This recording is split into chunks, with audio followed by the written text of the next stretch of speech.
in the gullies, and the grass fought to rise through the cold ground. Luke Carver stood alone on his ranch, tightening a wire fence under the gray sky. He was a hard man shaped by harder years. His left shoulder ached from an old bullet wound, and each pull of the wire sent a sharp fire up his arm. He worked anyway. Working was the only thing that quieted his thoughts. His land was rough and lonely, but it was his. A few thin cattle grazed near the creek, fighting to survive the long winter. Luke lived the same way. He spoke to no one unless he had to, and when he rode into the nearest town, folks looked at him like trouble. They whispered about the man who had killed a gunman in the street.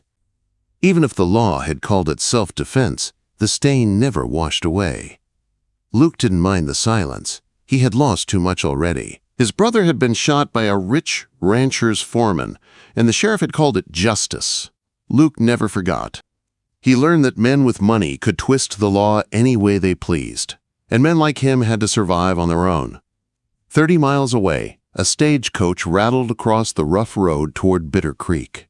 Inside sat Clara Hale, gripping a small trunk in her lap as the wheels bounced over every rock. She wore a blue dress that had once been fine, but long travel had worn it thin.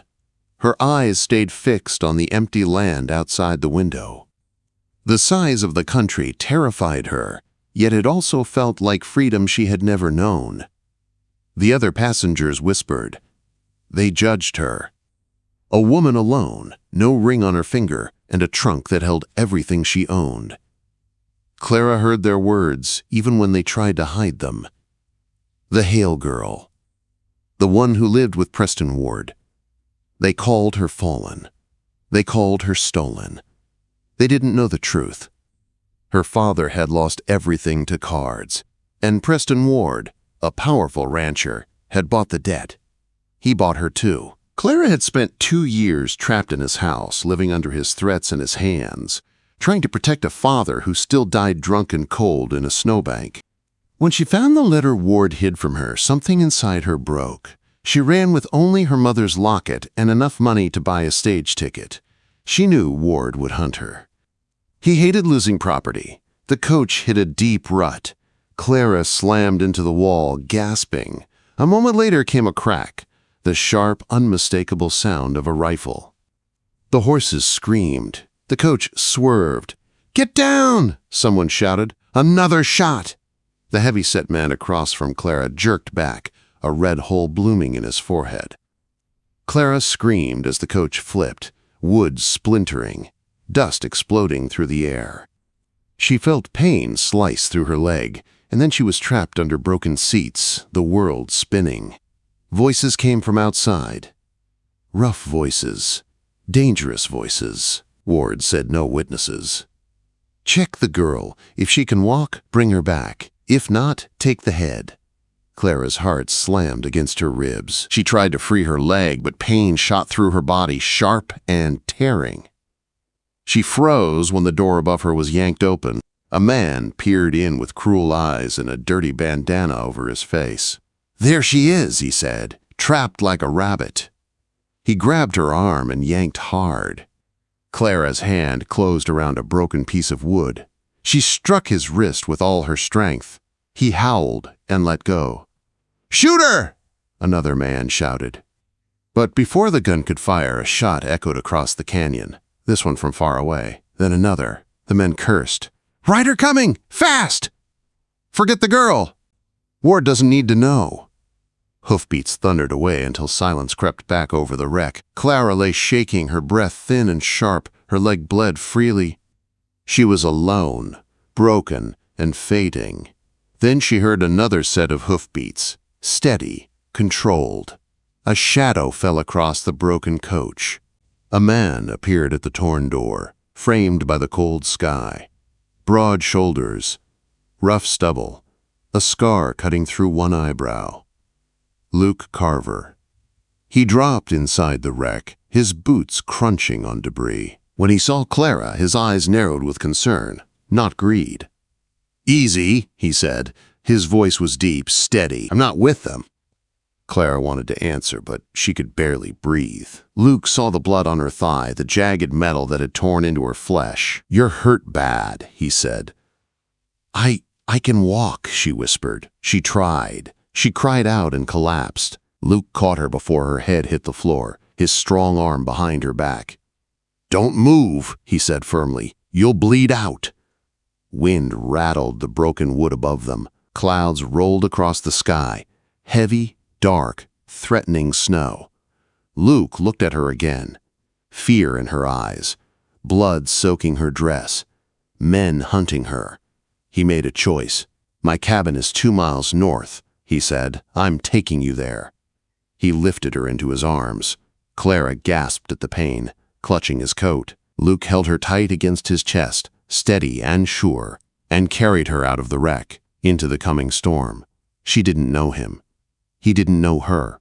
But fate had just tied their lives together. The storm hit hard as Luke rode toward his cabin, with Clara held tight against him. The snow stung her cheeks, and every bump of the horse sent a sharp pain through her injured leg. She tried to stay awake, but the cold and shock pulled her down like deep water. Luke felt her grow heavier in his arms. Her head rested against his chest, and her breath came in quick, weak gasps. He leaned forward and tightened his hold around her, his arms forming a strong wall of heat against the freezing wind. "Stay with me," he muttered, though he wasn't sure she could hear him. By the time the cabin came into view, the world was white and fading. Luke jumped down from the saddle and lifted Clara into his arms as if she weighed nothing at all. Her eyes fluttered open for a second. Where are we?" she whispered. "Safe," Luke breathed. "You're safe now." Inside the cabin, the air was cold but still. Luke kicked the door shut and carried her straight to the bed. He laid her down gently, but she cried out when her leg moved. "I know," he said quietly. "I know it hurts." Quote, he lit the kerosene lamp. Warm yellow light filled the small room, showing the torn dress, the blood-soaked fabric, and the deep fear in Clara's eyes. He knelt beside the bed, rolling up his sleeves. His hands, big scarred hands, trembled slightly. He'd stitched cattle, horses, even dug his own bullet out once. But touching a woman like this, it felt different, too close, too intimate. "I have to clean the wound," he said. "It's the only way to stop the bleeding." Clara nodded, though fear tightened every muscle in her body. Luke took his knife and hesitated only a moment before cutting through the torn dress. The fabric fell away, exposing her pale thigh and the ugly, jagged tear across it. Clara turned her face toward the wall, shame burning hot beneath her skin. "I'm sorry," Luke murmured. "I'll be careful." He poured whiskey on a rag. The smell hit the air, sharp and painful.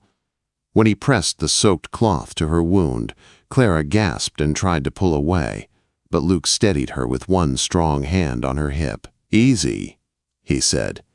I know it hurts." Quote, he worked quickly, cleaning away dirt and blood. His focus was tight, his brow furrowed. Clara's breath hitched with every touch. She waited for the change, the shift in a man's breathing she had learned to fear, the hunger, the cruelty. But Luke's breathing stayed steady and controlled. And then it happened. Luke shifted his weight on the uneven cabin floor. His boots slipped, his hand jerked, and slid somewhere it shouldn't have. His palm brushed up her thigh, higher than he ever meant to touch, across soft, sensitive skin no stranger should ever feel. His fingers rested there for half a heartbeat, dangerously close to her inner thigh. Clara froze. Luke froze. Time stopped.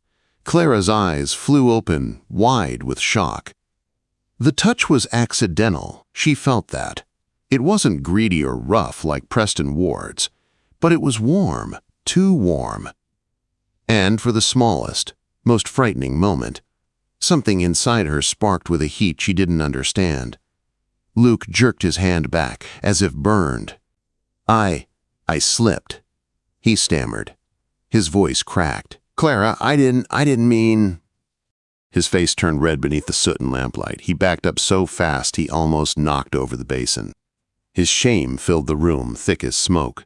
"I swear I didn't mean to touch you like that," he said. "I'm not that kind of man." Clara stared at him. She had known men who enjoyed her fear, men who smirked when she trembled. Luke looked like he wanted the earth to swallow him whole. "It's all right," she whispered. Her voice trembled. "I know it was an accident." Luke swallowed hard, nodding as if he didn't believe he deserved her forgiveness. He forced himself to focus only on her wound, his hands working stiffly now, overly careful. He stitched her skin with quick, precise movements, keeping his eyes on the injury and nowhere else. "You're doing fine," he said softly as he tied the last knot. His voice was different now, gentler, but strained. He wrapped her leg in clean bandages and pulled the blanket up to her chin to give her back her dignity. When he stood, he backed away from the bed like it was a fire. "Try to sleep," he said. Clara watched him walk to the far corner of the cabin, spreading a quilt on the floor. He lay down fully clothed, facing the door, as far from her as he could get in the small space. The lamp flickered low. "Luke, thank you," she whispered. He didn't turn his head. He didn't trust himself to. "Get some rest," he said. Clara closed her eyes, her body aching, her heart pounding with fear, confusion, and something else she didn't dare name. Outside, the storm howled. Inside, two strangers lay in the dark, separated by 6 feet of wooden floor, and one accidental touch neither of them could forget. The storm outside finally faded, but neither Luke nor Clara slept much that night. Every time the wind rattled the window, Clara jolted awake, shaking from memories she couldn't escape. She dreamed of Ward's hands, Ward's voice, Ward's cruelty. Near dawn, she jerked upright with a strangled gasp. "No, no, please, don't." Before she could think, Luke was beside the bed. He didn't touch her, but his deep voice cut through her panic. "Clara, you're safe. I'm right here." Quote. She reached for him without seeing, grabbing his forearm like a lifeline. Her fingers clung to him hard enough to leave marks. Luke stayed still, letting her breathe in his steadiness. Slowly, her shaking eased. "It was just a dream," he said softly. "Just a dream." But to Clara, it never felt like just anything. When her breathing finally calmed, Luke returned to the floor. She heard him lie down again, but she knew he didn't sleep either. The cabin wasn't silent anymore. It was full of unsaid things. Morning brought cold sunlight and a sky unnaturally clear after the storm. Luke stepped outside early to fetch water and check on the cattle. Clara tried to sit up, but the pain in her leg made her gasp. Still, she managed to stand. She was halfway to the table when Luke walked back inside. "What are you doing?" he demanded. "I can walk." Clara's leg gave out. She fell forward with a cry, and Luke caught her in his arms.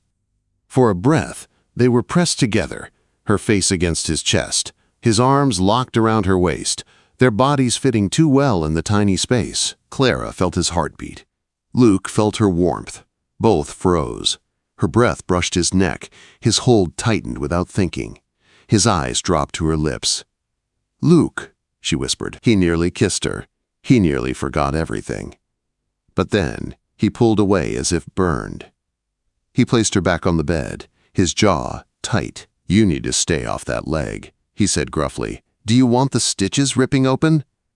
Clara stared at him, cheeks flushed. She wasn't sure if the heat in her chest was shame or something else. Days passed. The cabin became too small for everything neither of them said. Luke worked outside until his hands bled, trying to silence the need inside him. Clara watched him through the window, feeling something she had not felt in a long time, safety and longing. At night, when Luke changed her bandages, the air grew tight. Clara tried to make it easier. "You have gentle hands," she whispered once. Luke stiffened, eyes locked on the bandage. "I have rancher hands. Nothing gentle about them." Clara shook her head. "I know what cruel hands feel like. Yours aren't cruel." Quote. He didn't answer. He almost fled the cabin. But danger was already closing in. 3 days later, their world caught fire. The smell of smoke hit first. Then an orange glow lit the western sky. Luke burst out the door with a curse. "Fire! They're burning us out!" Ward's men. Clara didn't think. She ran after Luke with wet burlap sacks. The flames roared like a living beast, eating its way across the grass toward the cabin. "Stay back!" Luke shouted. "I'm helping!" They fought the fire side by side, beating at the flames with soaked sacks. Smoke filled their lungs. Heat scorched their skin. Clara's leg throbbed with every step, but she refused to stop. This was Luke's land, Luke's home, and now hers too, though she didn't dare say it. When the wind finally shifted, the fire died down, leaving the land black and ruined. Clara collapsed, coughing. Luke scooped her into his arms and carried her to the water trough. Their faces were inches apart. Ash streaked across their skin. His hands shook as he looked her over. "Clara, are you hurt? Tell me, are you burned?" "No," she gasped. I'm all right." Luke's chest heaved. His eyes were wild. "I thought I lost you," he whispered. Then something inside him broke. He grabbed her face in his hands and kissed her. It wasn't gentle. It wasn't careful. It was born of fire and fear. Rough at first, desperate with relief. Clara answered the kiss with the same hunger, her hands gripping his shirt, pulling him closer. Luke softened, his lips moving slower, deeper, full of everything he had tried to hold back. "Luke," she breathed. He carried her inside. He laid her on the bed, their bodies tangled in the dim red light of the stove's embers. His hands roamed her sides, her fingers tangled in his hair. Their breaths mixed. Their hearts pounded. He wanted her. She wanted him. He hovered above her, trembling, lost in her warmth. "Take me," Clara whispered. Luke closed his eyes tight, fighting himself. His breath shook. "I want you," he said, voice raw. "God, Clara, I want you more than anything." "Then don't stop." But he did. He braced his arms, pulling back just enough to see her face. "Not like this," he whispered. "Not in fear. Not because we almost died. I won't touch you like Ward did. I want to love you in the daylight, when you're safe, when you know I'm choosing you." Her eyes filled. No one had ever stopped for her. No one had ever protected her soul. "You're not like them," she whispered. He lay beside her, pulling her into his arms. She cried quietly into his chest until sleep finally claimed them both. The fire had been no accident. The next morning, Luke found 3 cattle shot dead and a charred piece of leather stamped with Ward's brand. Clara stood beside him, cold dread twisting through her stomach. "He'll keep coming," she whispered. Luke nodded. Something hardened in his eyes, a quiet, dangerous resolve. "We're not running anymore," he said. "Pack your things. We're going to town." "To face Ward?" she breathed. "To end this," Luke answered. Clara took his hand. "Then we go together." Side by side, they rode toward Bitter Creek, toward danger, judgment, and the man who wanted Clara dead. But this time, she wasn't running. She had Luke, and Luke would burn the world down before he let anyone take her.